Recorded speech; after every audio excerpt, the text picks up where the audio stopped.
from Ohio's news channel, this is the Morning Exchange with Fred Griffith, Joel Rose, and Lee Jordan. Good morning. It's deadline day, Friday, April 15th, with showers, appropriately enough, 37 degrees. And here's Fred Griffith and his income tax return. No, What is it? Yeah, no, I'm just looking at this. Happens to be. I The just happen to be Blossom looking. schedule Yeah, for the the Blossom first part of the schedule. Look at summer. who's coming. There are Sarah several on Vaughan there. is coming here, and Sarah Lionel Vaughan? Hampton, Los Lobos. Gee, I was looking at Robert Plant, Jethro Tull, and Yeah. maybe Billy Ocean, Mel Bob Torment. Dylan. Look there, Mel Torment is coming. Bob Dylan, you're right. This is the Blossom schedule. It's in your morning English language daily. What do you call it? Cleveland's leading English language daily. Yeah, yes. and there's a whole list here of things that we'll be seeing at Blossom. What a great season! Andy Williams, yay! No Remember cans or him? bottles. please. Andy Williams. I watched Andy Williams frequently when I was a very small child. Oh, here, did you really? Here's one for you. Depke Mode. What is that? Depeche Mode. Is that what it Fred. is? Get with it. What is it? What is that? It's some rolling rock outfit. Let me tell you what's going to happen right here on this stage this morning. On this program this morning, we're going to have our goodbye conversation with Robert Horton, who was chairman of BP. He spent about a couple of years here, and he made quite an impact on this town and really understood it. He came to have some insights that were very valuable to all of us who'd been around here for a long, long time. So we debriefed the former chairman before his departure for England, and we'll have that interview for you this morning. Very interesting guy. And then Joel is going to go over there and toil amongst the masters. These are men who are past 40, some of them up to 72 years of age, who lift weights, and they're heading for a big national competition. I thought you were going to say they're heading for a fall. No. Oh, they're strong. And Dennis Hopper this morning, we'll be talking with him about his new film that he has directed. A very controversial film called Colors. And then Sidney Zion, who has completed the autobiography of Roy Cohn. Roy started working on that with Sidney some while back, and then he expired before the book was finished, and Sidney has finished it. And we'll talk about that complicated man. And Bill Moyers will be here this morning. We'll talk with him about television. And Melinda Kwong, who used to be something of a regular on our program in the old days, is back in town to deliver a paper. She is a neonatologist. She works with premature infants, and we'll talk with her about major advances in the handling of the newborn, especially the premature newborn baby. And we're going to cook some low-cal fish today. Gosh, So that's our agenda. How did we do all these things? How can you get that much show into 2 hours? It's a It is an 10-pound amazing program in a 5-pound bag. That's what you say. Okay. We are going back to the Summit Mall in Akron No next kidding. Your Friday, hometown, Joel. April Do a 22nd. little I know shoplifting this and is stuff like news. that, I know this is news. We would like you to be in our audience that day if you can. Our guests will include Holly Gagné, who plays Cassie on One I Life like to Live. her. Jim Cross, hair designer, will consult you on your makeover. And we are going to have Captain USA. We'll have a Calypso band. Many more wonderful things to enjoy at the Summit Mall Friday, April 22nd. Yeah, Mom. You're all invited. No tickets necessary. Just show up at 7:15, 7:30. This is a group you we'll brought give you back some from coffee Jamaica. and a donut, and you'll have a swell time. Come on down. 1 week from today. Your hometown, No, I didn't Joel. bring them back from I thought maybe you imported them from Jamaica, the Calypso band. Don't forget, send us your recipe, a breakfast recipe. We're trying to Yes. select 5 people to cook breakfast for Joel in their own homes with our remote cameras there, 5 people broadcasting who it to the have- entire cosmos. 5 people who have no pride. You know, these are sort of trickling in, and maybe that's the part that's holding them back. That Joel's going to come to their house and have breakfast. That might be it. Maybe it'd be better if I didn't come. We'd Well, let's take a look and see how the traffic's going today. Hello there. Well, hello there. Chris, how's everything? Not too bad. Is your machine Not behaving too bad. today? I think so. I guess we'll know in just a few Yeah, minutes. when you push the button. Yeah.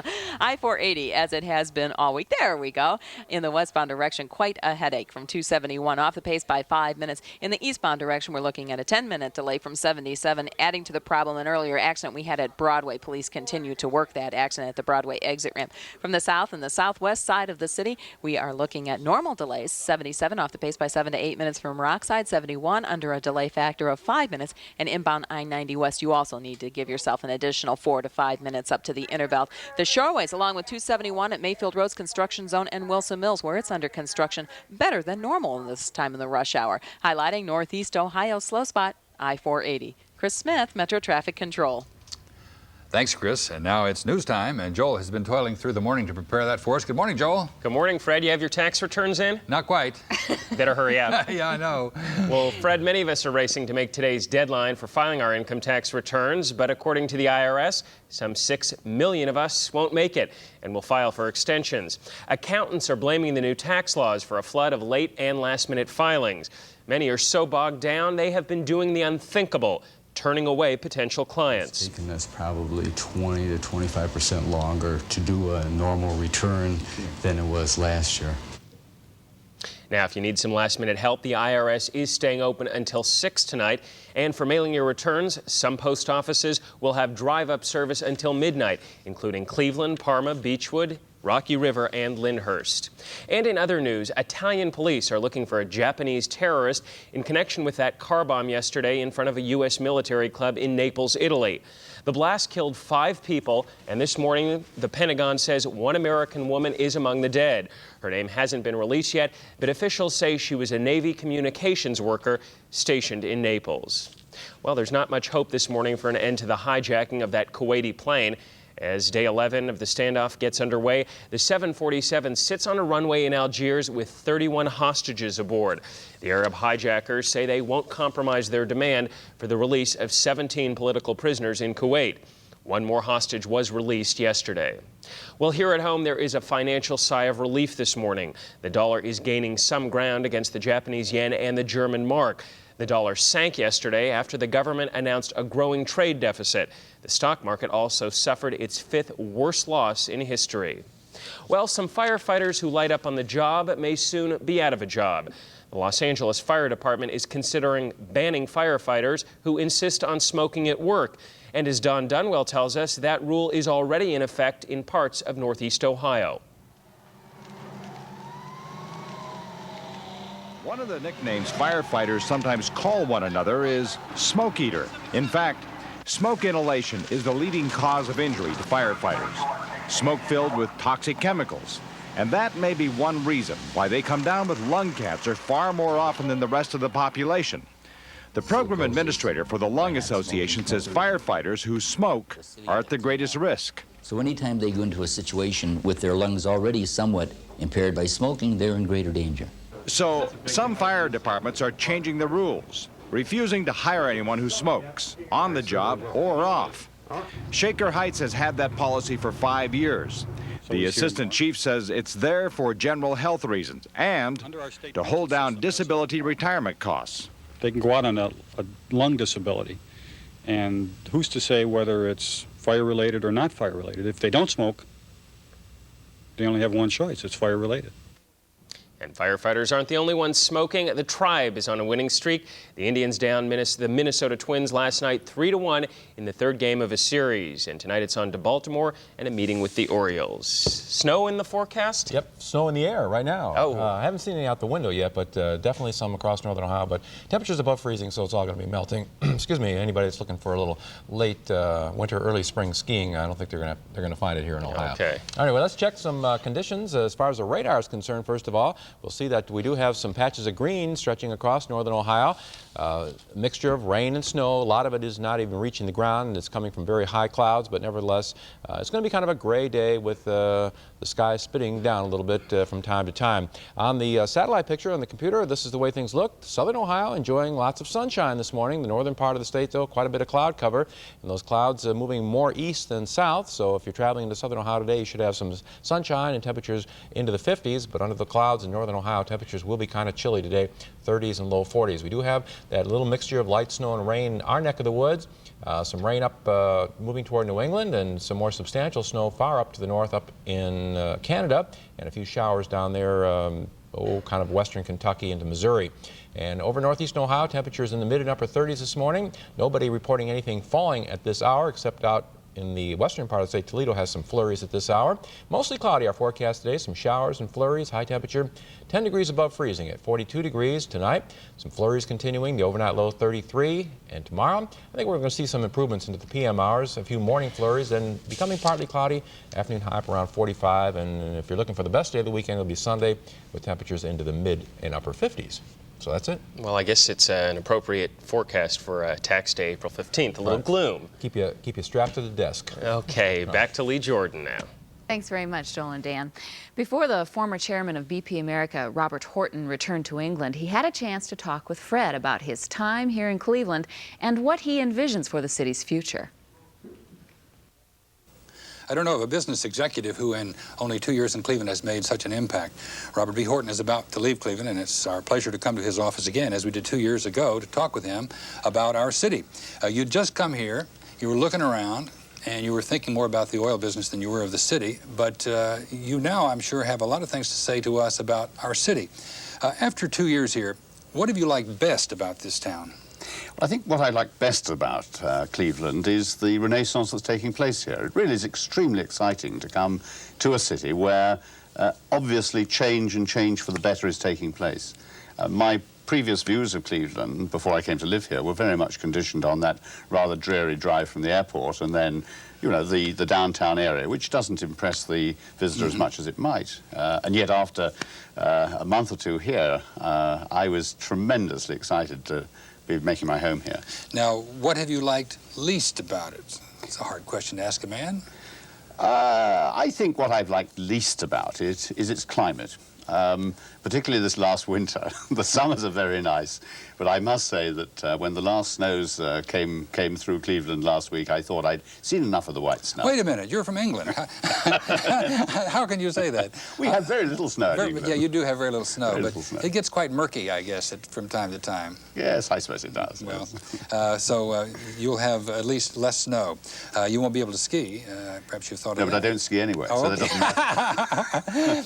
How are they able to put you to work so quickly in the civic affairs and the cultural and artistic affairs of this town? That seemed amazing to me. Well, I suppose it was through Cleveland Tomorrow. I decided when I arrived here that I would try and devote most of my time to running an oil company. It certainly became fairly obvious after a month or two that Cleveland Tomorrow was doing an extremely fine job of turning around the city and making its contribution to the private-public partnership. And when I joined Cleveland Tomorrow, I threw myself fairly wholeheartedly into its work. What were those people like to you when you first started to get to know them?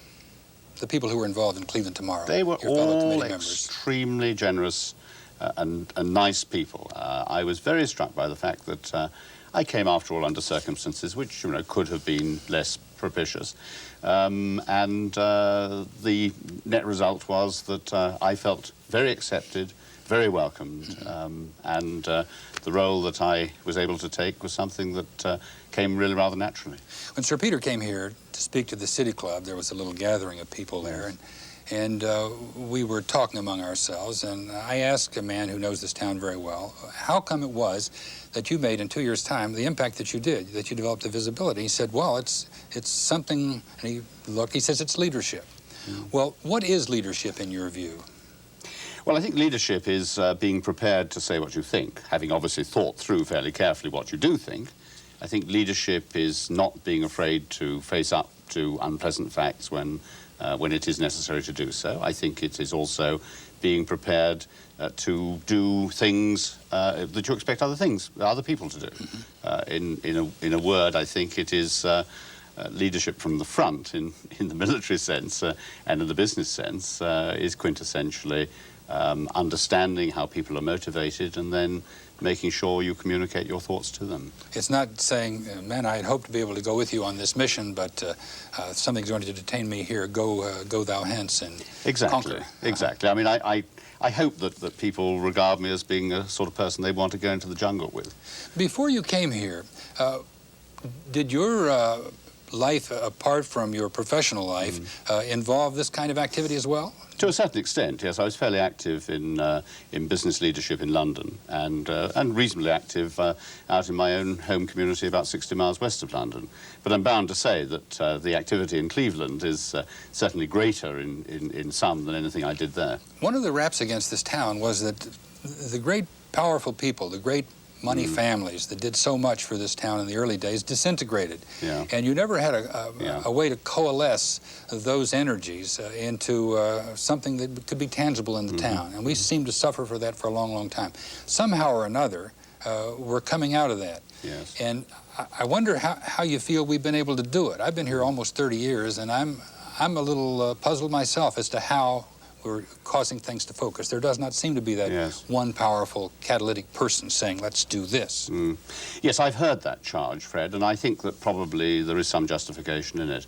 And I've puzzled over it. My feeling is that there is a new generation of young professional leadership coming through on the corporate side, being matched to a considerable extent by professional leadership on the political side, that happens to be a happy conjunction in the affairs of Cleveland. And I think it coincided perhaps with my arrival here a couple of years ago. I was certainly in no sense causal, but I think probably a lucky recipient of that coming together of professional leadership. What do you think the key things are in this past 2-year period of time that have really enhanced this renaissance that you spoke of? Well, I think the most key thing is that we've stopped hating each other. And there is a much greater degree of cooperation, of willingness to talk through ideas, regardless of your political creed, regardless of your ethnic origin, regardless, in my case, of whether you've got a funny accent or not.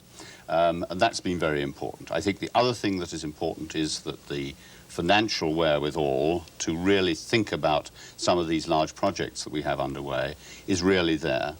I think the next thing is that a city that has fallen as low in its self-esteem as Cleveland did some years ago, once it has decided that it's going to get out of it, rather, you know, like a human being who decides to kick some habit, has actually got religion, and we're really fighting our way out of a pit together.